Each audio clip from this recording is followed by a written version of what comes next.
should be played at high volume. This should be played at high volume. This should be played at high volume.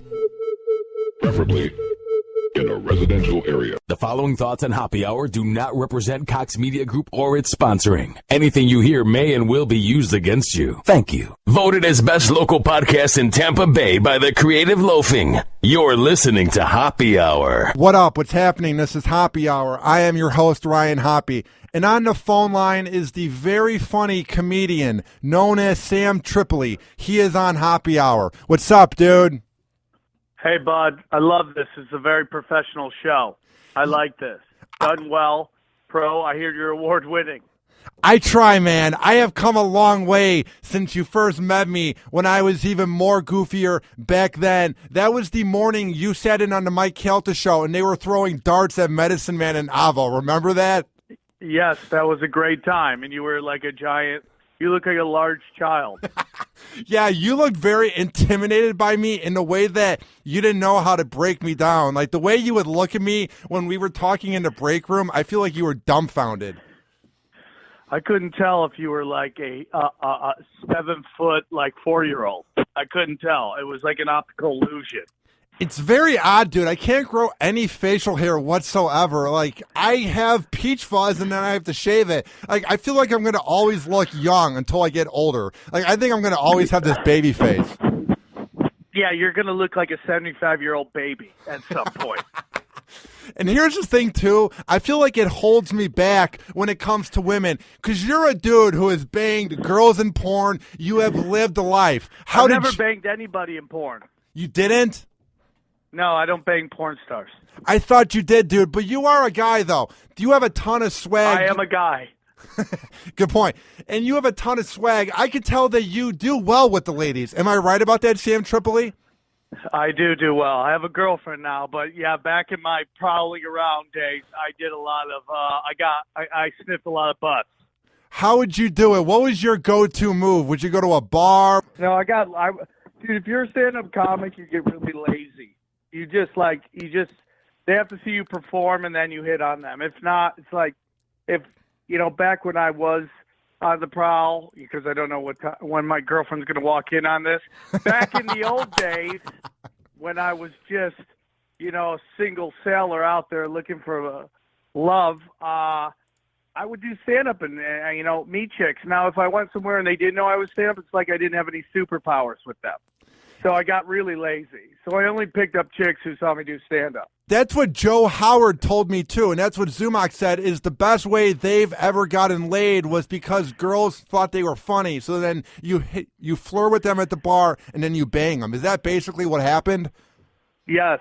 It's called chuckle fuckers. Were they hot? Were they middle-aged women trying to overcompensate on life? Like, what was the average-looking woman like?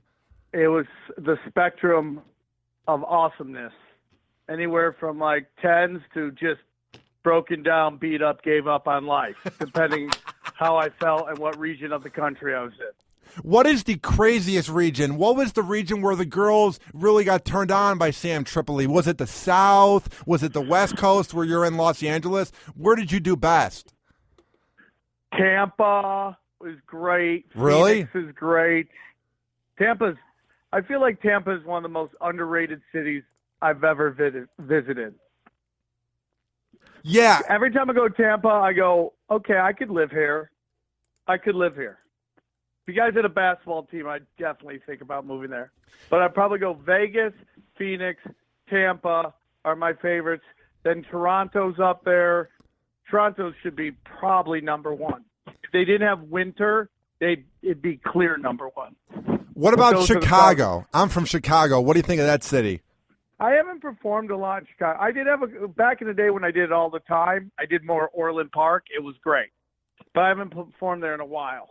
The problem with those cities there's great cities in the Midwest. There's Chicago, Milwaukee, there's Toronto up north. Very underrated. When you think of Milwaukee, you think like Green Bay Packer cheeseheads, like fat, sweaty, cold people who are like, it's like -50 and they got their shirts off and their fucking tits are hanging out and it's really uncomfortable for everybody. But that's not Milwaukee. Milwaukee's actually a good-looking – people are pretty good-looking there. The women are very attractive. Now, when you go to these towns, and let's say it's a drinking town like in the Midwest, are you often tempted to get too fucked up and then it hurts your show the next day? Or do you know how to make sure you don't get too drunk? I mean, I'm sober now, so I don't do it anymore. But back in my day, I would drink pretty heavily. There's been 2 times I was just either completely hungover or completely shit-faced. And one was in Spokane, Washington, and the other one was in Dallas, Texas. What happened during these events? Was it a blackout moment? Was it maybe you lost control? The manager partied with me so hard, and he didn't get up till like 4 in the afternoon, so I was completely dehydrated the whole day. He had nothing to drink in his apartment, nothing to drink anywhere. So I had to walk like 3 miles just to get a Gatorade.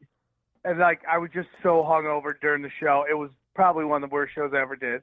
And then the other show is, I don't want to get into it because I kind of talked about it on this other podcast, but I got bumped by this fucking comic and he tried to bury me. And I got up on stage and I crushed. So I went to the piano bar next door and everybody was buying me shots. And I was so shit-faced in the third, because this is like the improv they do. Sometimes they'll do like 11:30 shows. You're like, what are we doing? Yeah. And I was just shit-faced. Yeah, it was horrible. Now, when you were hungover, was it often hard to go up there and be funny, or would you just sort of fight through it? Because I'm a guy, I can't even imagine doing comedy sober. So how would you get it done?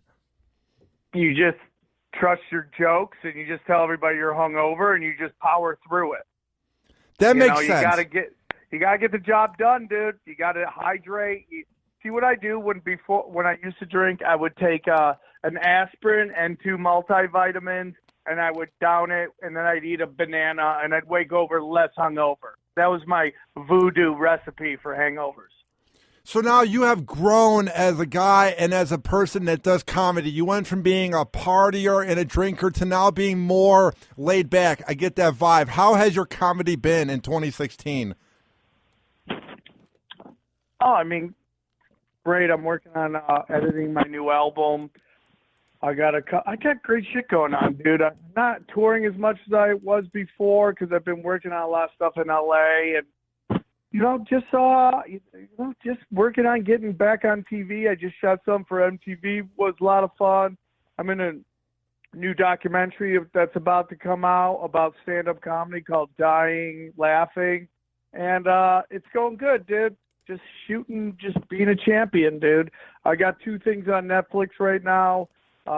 Chocolate Sundays Live from the Sunset Strip, which I found Cat Williams way back in the day.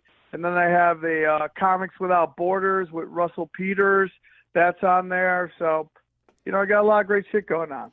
I've actually seen that show with Russell Peters because I have this thing on my browser where you can watch Netflix in Canada and you can watch it in Mexico. Dude, I don't know why Russell Peters hasn't translated into America. That dude is funny as fuck, man. Yeah. Yeah, dude. I mean, he's doing fine. He's selling arenas all over the place. I mean, nobody can have everything in life. And he's a nice guy. He's as nice as a person as he is a great comic. And he's class act. And he's cool. And I'm sure he'll eventually get to where he wants to. It's really hard in America to get into those arenas. There's only a handful of people that can do it. You know who can do that? You know who does it? Christian comics. Like, people do Christian shows. Like, there's some comic out there that does like jokes about the Bible, and she like sells out like arenas. She's like, "What's up with John 3:16? Holy cow! Why? Jesus walking on water. I hope you brought your swimming trunks." And people just go crazy. Well, there's that one thing called Thou Shall Laugh or whatever. I think it's on Netflix. I'm not going to rip into comedy because I can't go up there and be funny. It's just not my thing. It was some of the worst comedy I've ever seen. I'm not saying it's comedy not for you. That's true. You can't really judge stuff that's not for you. It's like everybody, I mean, it's just there's a spectrum of comedy. You got to, and they're making decisions. As long as it's, my only problem, listen, I don't care. It's comedy's hard. Do what you want to do. I have to respect them So I hope that they respect me because I'm the opposite of what they're talking about. I'm talking about smoking crack and, fucking, being on the run from police helicopters. Like, I like to get honest on stage, and they like to talk about Christian shit. You got to have the spectrum, dude. Who are some comics that you look up to? Who are some comics that you like in 2016? Like, that are performing now? Yeah, like who are some comics that you admire? I mean, the good ones, the ones everybody likes, like Joe Rogan, obviously. I mean, Bill Burr, I think, has the belt right now. I think he is the heavyweight champion. I think he's great, but on that level is like Rogan's right there with him. And, and then there's guys, I mean, David Tell is my favorite. I think he's the best. I think he's too smart for everybody. And he's just beyond what anybody else is doing. And, I like, then there's guys like Ian Edwards I really like. And then there's some unknown dudes that nobody knows about that I think are fucking great too, like Fahim Anwar and, Byron Bowers. I really love Byron Bowers. I love what he's doing on stage. Those guys are just like unknowns. I just think bring it, And then there's people I really respect, and I think they're very funny for, their style isn't necessarily like, I like shit talkers, like the guys I list, but I love Chris D'Elia. I think he's a great comic. I think he does a lot for comedy. I mean, you don't have to be edgy and, talking shit to be good. I like those guys that are kind of more mainstream. I think Chris D'Elia is really funny. I think Brett Morin's somebody's coming up. I think there's Eric Griffin's a killer. There's some great comics out there. What about this thing, though, where comics have to say they're sorry? In 2016, we're all a bunch of uptight pussies that don't want to hear that. Who's doing that? Well, Rosie had you had Seth Rogen now just apologizing for all the homophobic thing, but that guy's so deep and so far into, like, he's trying to cast a humongous net. So, and it's like there's a game that's being played. But the notion that everything's politically correct, I think, is bullshit. I think there are people who get pissed off. But I think most of the outrage you see on the internet is paid for by people trying to get publicity it's like, if you actually Google, like, let's say there's somebody like, oh, I got blah, blah, blah, said something. You, like, Google people saying it. It's mostly just websites going, are you offended by this? Nobody's actually offended. And if you really take a look at it, like, even let's say if you find 100 people on Twitter bitching, that's only 100 people. In a comedy show, there's 300. Like, how many people are at the Improv? 340, 400. If 10 people are getting pissed, that's not even like 10% of the show. That's like 3% of the show. You're never going to do anything that makes everybody happy. You never get everybody on the same page. It's like there's still people who think the earth is flat. You're never going to get everybody to agree on everything. If people are offended, fuck them. I'd rather know if they're offended so we can ban them from shows. Go fuck yourself. It's like I do a show called The Naughty Show. I don't do it as much as I used to, but I do it, and it started like 8 years ago when comedy was completely different. I know it sounds nuts that 8 years ago that actually it was early. Wow, it's been longer than 8 years now I think about it. It was like 10 years ago, I guess, and I started it, and I put porn stars in the show because I like dirty comedy, which is more acceptable now, but back then I put porn stars in the show because I wanted to keep people. I thought if you didn't like porn stars, you definitely aren't going to like my act. You won't come to the show. I had Circe Hayes on, the Ted Cruz lookalike that's going into porn, and I took the approach of being nice to her, and it gave me national headlines on a radio website. What I'm getting at is I don't get the people who rip into girls into porn. Like, it's their life, it's their vagina, they can do what they want. Don't you agree that it's very... How old are you? 22. Yeah, you're from a different generation than the people actually bitching. There are people who write very nasty things to these girls on Instagram. I have a lot of porn stars who are friends of mine. I read their fucking comments, and it's basically guys who want to fuck them so badly, and they know they have no chance, so they get angry. Most of your hatred in a lot of stuff comes from the desire to be able to fuck somebody. Meaning, like, guys get mad at girls that walk around half naked because the guys are upset because they can't have sex with them. Yeah, my girlfriend's asked me, I'm doing a podcast. Okay? God damn it. You know, I'm going to be honest with you. I hate these high shorts that these girls are wearing where they're like super high waist with the short. They look like diapers. It looks like you're walking around with your ass hanging out, denim diapers. It's not my thing. But Dude, they can wear it. It makes their ass look horrible. It takes the whole outline of the ass out. I would rather see yoga pants any day over those high waist shorts. It's not and flattering. Most of your homophobia comes from the fact that most of these guys want their dick sucked by men, and they want to have, and they have to fight it so hard. Most people don't care. Yeah. The really vocal people are just a bunch of momos. What about the governor of North Carolina? I promise you he is into the kinkiest porn, and he's just trying to overcompensate and come off religious. There's something really creepy about the fact that he cares that much about transgendered people using a bathroom. It's weird. Let me tell you, there's one thing you don't have to worry. Guys don't want to ever see women do, and that's take a shit, okay? Like, nobody's going in the bathrooms to watch girls drop deuces, okay? It's just not – it just – If you're ever being assaulted, drop a deuce, ladies. A guy will run for the hills. I mean, it's just nobody likes that. It's disgusting. Okay?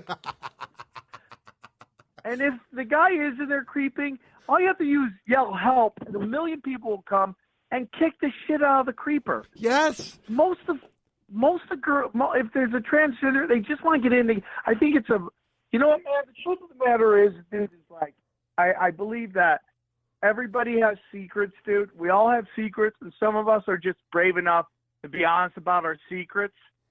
Like, you know, gay guys, there are laws being passed to stop people from being themselves. And the fact that you come out and you be on, and I know I live in LA, and probably that sounds like crazy talk, but the fact that somebody is fucking brave enough to admit that they're not like 90% of the population, that they're gay, is like incredibly brave. And just, I know it sounds nuts and it sounds like some liberal crazy shit, but it's like there's so many people that are just chicken shit or unimaginative enough to have a fucking secret, you know? And that's just my opinion. And the fact that these people come out, and you know, these cross-dressers, I mean, like, I did a club in Ohio, and I saw this guy, and he wasn't cross-dressing, but he was in a dress dancing on the floor. And when I saw him, I was like, he was on the dance floor. I'm like, what the fuck is this guy doing? And I'm like, he's in a fucking dress. And then he looked like he was having fun. And I just thought, like, this dude is doing nothing to me. He's just living his fucking life. And I'm just not used to seeing that. So at first I was like, fuck it. And then I realized it has no impact on my life. So I don't care. Not just that, I despise the comeback, Sam. I hate when they say, but what if the transgendered person touches my kid in the restroom? What if anybody touches your kid? Why is them being transgendered, that being a better chance that your kid will get diddled? Anybody could do it at any time. It's the most bigoted comeback. And that it isn't the transgenders that are doing it. It's the fucking, you know, the conservative fucking, you know, Republicans and the fucking priests and all that shit. It's so stupid, dude. We live in a world of fear. Like when Obama got elected, everybody's going to take our guns. Gun sales went out of the roof. Whose gun's been taken? Nobody's. Nobody's gun's been taken. You're probably too young for it, but it was during right when it was about to turn 2000. The Y2K. I remember that. It was going to destroy everything. Yeah. It didn't destroy one thing. But, you know, Vietnam was going to be the dominoes for communism. Didn't happen. You know, it doesn't make, it's a fear-based thing that they just tell, and I'm doing a joke about right now, it's just people who are bored with life. Get a fucking hobby. Take karate. Learn ceramics. Learn to paint. Go horseback riding. Get a life. When you don't worry about, when you're busy and your mind is busy, you don't worry about what other people are doing. Here's my rule. As long as you're not stealing from people, hurting another living being, both elderly and animals, and you're not fucking kids, I don't give a shit what you're doing. You can go to a Motel 6, strap a fucking belt around your neck, and beat off all you want. I don't care. It doesn't affect my life if that's what you're into. Just don't hurt kids, don't hurt a living being, and don't steal from anybody, and we're fucking good. Dude, you said it perfectly. You took the words out of my mouth. Before I let you go, I want to ask you this. What is your take on this whole election? Just overall, how fucking sickening is this? I think it's sickening. I will never vote. I won't vote for Trump, and I won't vote for Hillary Clinton ever. I'll vote for Sanders. I know everybody hates him, but I don't care. I think the other two options are even worse. I think Hillary Clinton comes from a time back in the day when you could do shady shit, no one would call you out because there was only the print media and the television, which, you know, the news, and they controlled the message. And now with the internet, she's been caught on her shit. I don't know what Donald Trump's going to do. I'm not a Donald Trump fan. I would never vote for him, but I definitely won't vote for Hillary Clinton. And I voted third party last time. I voted for Jill Stein of the Green Party. And I'll vote for Sanders before I vote for both of them. And I know people like, oh, he's a socialist and blah, blah, blah. You know, man, I've seen the other way. I've seen what the other two can do. I definitely see what Hillary Clinton can do, and I don't like it. You can trace back most of the issues that are troubling America back to the Clinton administration. And nobody talked about that. But the deregulation of the banks, deregulation of the media, the violent crime and law enforcement bill of 1994 is why so many people are in prison, and we have privatized prisons and everything, and our prisons are overpopulated. Goes back to that fucking bill, and then free trade. Okay, if anyone says free trade's got, but it's total fucking bullshit. There's no need for free trade. There'd be a better economy if everybody has fucking more money. You know, if everybody had a job. Just think about that. Half the reason everybody's on drugs now is because they don't feel like they have any fucking hope. So they're all doing opiates to numb out the fact that there's no jobs anywhere. You know what is redistribution of the wealth, my friend? Is fucking capitalism. Think about this, dude. Where is having economic booms? China just had theirs, and then Latin America. Why? Because that's where all the manufacturing jobs have gone. It's the fucking facts, man. I believe in fucking capitalism too, but it's got to be real capitalism, dude. Not what we have now. And that's my opinion. Vote for whoever the fuck you want. That's my opinion. Do you think Idiocracy is coming to life, the movie? 100%.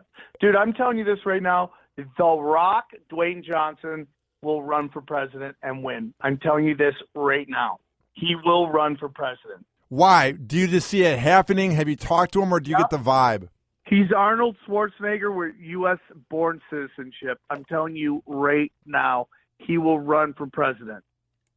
Yeah, dude. I just feel like anybody can run at this point. I don't even think that West is kidding. I do think that Kanye West will run for president. I think it's going to become the biggest joke, and I think Trump has opened up Pandora's box. You know what I mean? Well, I'm hoping that he forces us to have multiple parties running. That's what I want. Why should you only get the choice of two? Why shouldn't you have multiple choices? Every other country has multiple parties. Why do we only have Coke and Pepsi?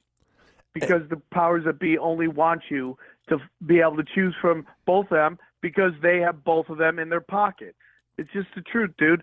I hope that the GOP hates Trump so much they put their own candidate, and then Bernie Sanders, if he gets screwed on a nomination with Democrats, he runs on his own, and we have 4 people running. And then you're going to have the choice of 4 people, and I would prefer that. Well, dude, you're a raunchy comic. You're very outspoken about the news. So where can people find your work and your upcoming shows? At samtripoli.com. Well, Sam, thank you for coming on the show. It was a lot of fun. I don't know how funny it was, but thanks for having me on, though. I don't feel like I was that funny, but I appreciate you having me on. I never force the funny. I like doing a show like Bennington or Opie and Jimmy where it's just us talking, and if the jokes come out, they do. But I feel like these issues need to be talked about because nobody wants to. You know what I mean? Yeah, buddy. Yeah. Keep up the good work. Call me anytime. I'd love to do it again. Sounds good. Keep up the good work, Sam. Thanks for having me on, bud. Congrats on the success of your podcast. All right. Thanks, bro. Bye. All right, bye. And that was comedian Sam Tripoli as he called into Hoppe Hour. Oh, my God. He just said that he didn't bring the funny, but that was some of the best political analysis I have heard in a while. Sam Tripoli is a better analyst on the news and on life than anybody on any of the major news networks. So go to his website, samtripoli.com, to see all his shows, everything he's up to with his podcast. And if you're a fan of Sam and you want to see my work, it's not hard. Go to the app shop in the Google Play and iPhone shop. Search up Hoppe Radio, Hoppe. And you can hear all 135 interviews I've done since last July. Tweet at me, at Ryan Hoppe Radio. Email me, ryanhopperadio@gmail.com. And that's about it. This has been Hoppe Hour. I am your host, Ryan Hoppe, saying peace out. Hoppe Hour. Hoppe Hour.